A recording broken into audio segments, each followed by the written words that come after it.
Línea 3 del tren eléctrico. Carlos Martínez, arquitecto, urbanista, nos está diciendo: tramo subterráneo La Normal Revolución. Mira, ahí la línea va subterránea, lo acabas de decir, hay varias estaciones. Y bueno, uno es el tema del trabajo de ingeniería que se debe de hacer, que por eso están haciendo este agujero muy grande en La Normal, para traer la máquina que va a hacer este trabajo. Y obviamente pues deben de proteger, y por lo menos la información que tenemos es una de las empresas con más experiencia en el mundo para estos temas, donde cuida el centro histórico y que minimizar los riesgos que pueda haber en materia del patrimonio sobre todo, y no nada más del patrimonio, bueno, pues el patrimonio en general, no quiere decir nada más el patrimonio histórico, sino cualquier gente que tenga ahí una casa o que una construcción, bueno, pues es patrimonio de ellos. Entonces, en ese sentido, pero yo creo que podemos ver esta línea, y no nada más en el centro, sino a todo lo largo, como un proyecto estratégico de la ciudad.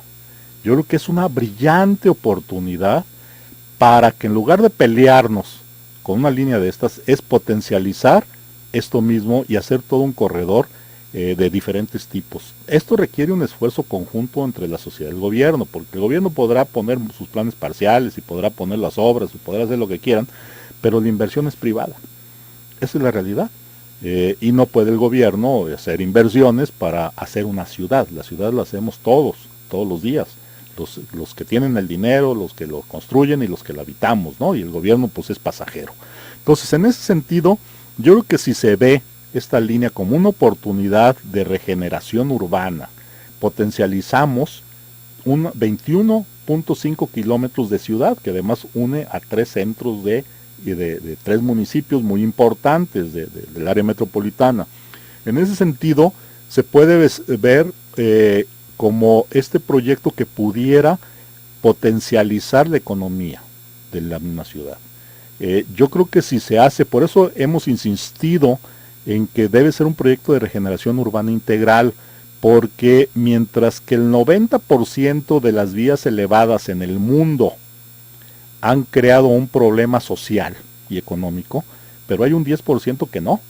Y a la hora que vemos estos modelos exitosos, ¿qué quiere decir? Que estas vías elevadas o subterráneas se integraron a la misma ciudad y crearon espacios urbanos que son propios de generación de la economía de la localidad. Y puedes tener en las mismas estaciones, obviamente puedes tener hoteles, puedes tener estacionamientos, puedes tener centros comerciales, porque tienes ahí la gente que está acudiendo. Y esto requiere de toda una estrategia de ciudad. No lo puede hacer un municipio solo, sino se tiene que hacer los diferentes niveles de gobierno y la sociedad en su conjunto. Obviamente, para que se vaya desarrollando, y tampoco se va a hacer en 3 años, se tiene que establecer hoy en día las bases para que a mediano y largo plazo se vaya consolidando y revertir este fenómeno. Se requiere un trabajo de reglamentación también, que eso una parte es reglamentación estatal y otra parte es reglamentación municipal. Entonces estamos hablando de una serie de factores que deben ir de la mano para que entonces esta vía se vea como una oportunidad y no como una desgracia. Yo creo que esa es la visión que debemos de tener a lo largo de este tipo de proyectos que pueden detonar la economía local. Guadalajara es una ciudad del área metropolitana de Guadalajara, es una ciudad que por sí se vende solo por muchos valores que tenemos los mexicanos. Y eso pues está de más decirlo, ¿no? Desde los equipos de fútbol, así como el tequila, las mujeres muy guapas, algunos equipos de fútbol. Sí, luego platicamos del fútbol. Y en ese sentido, ya se vende sola la ciudad. La gente viene a Guadalajara, quiere conocer Guadalajara por su clima y les gusta la ciudad, aún con todos los problemas que tenemos. Y si nosotros buscamos todavía consolidar este fenómeno, la ciudad se puede convertir en una de las ciudades más sustentables, no del país, del mundo. Y eso requiere un proyecto de ciudad a mediano y largo plazo con un esfuerzo común.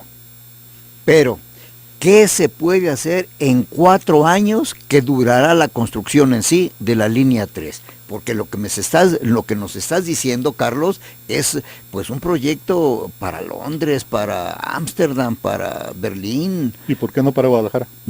Dimos cómo. Mira, lo primero que hay que hacer es trabajar la sociedad en su conjunto, porque en Jalisco y más en Guadalajara nos hemos dedicado en algunas ocasiones como este tema de los cangrejos, ¿no? El que va subiendo lo van bajando.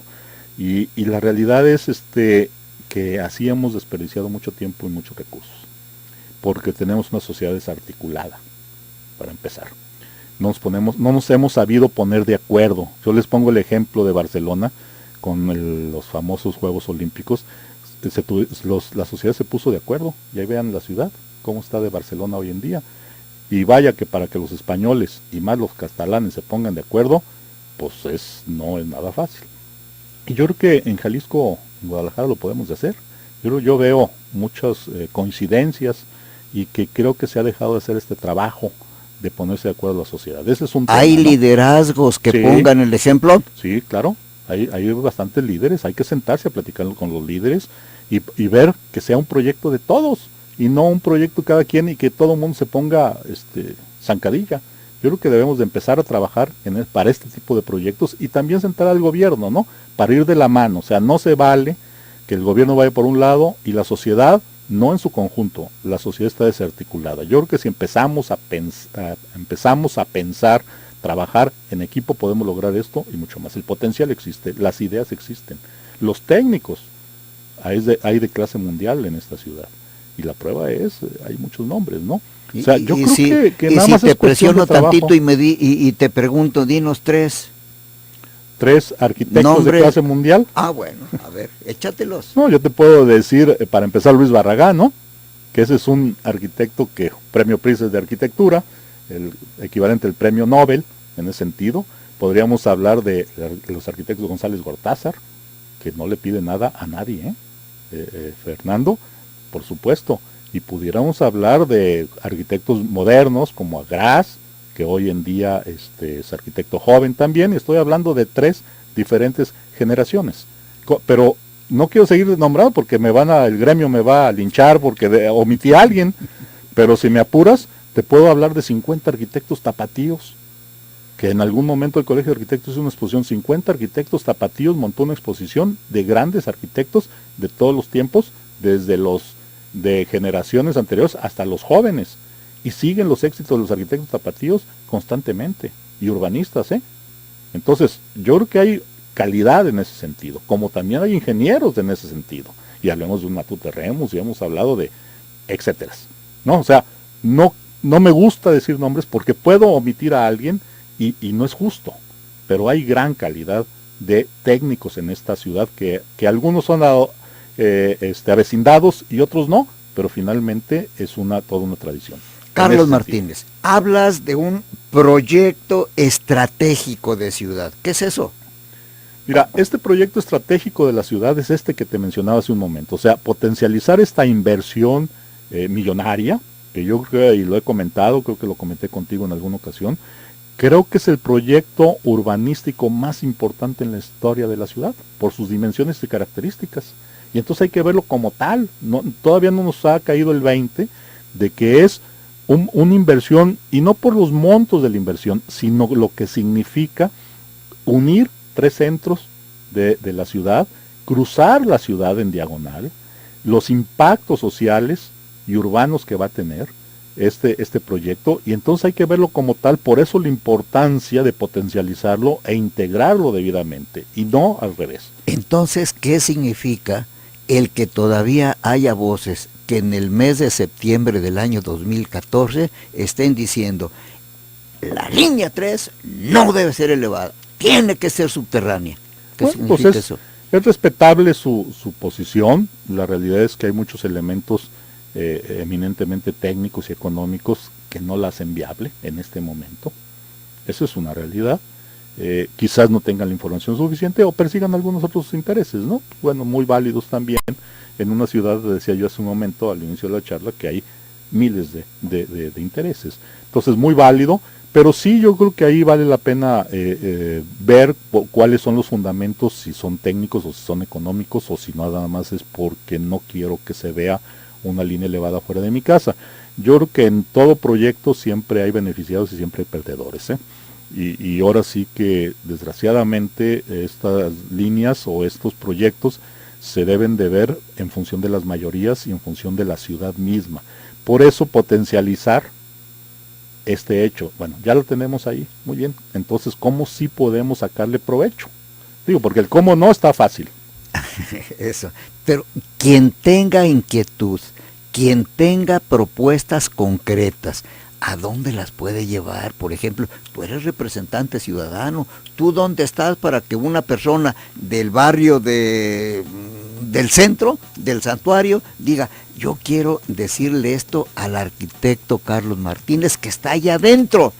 ¿Cómo le hace? Yo les recomiendo ¿Dónde? a todos los ciudadanos que tengan inquietudes, que de alguna forma están representados a través de sus organismos, organizaciones, lo que sea. En esta mesa técnica que se formó, para empezar están los colegios de profesionistas.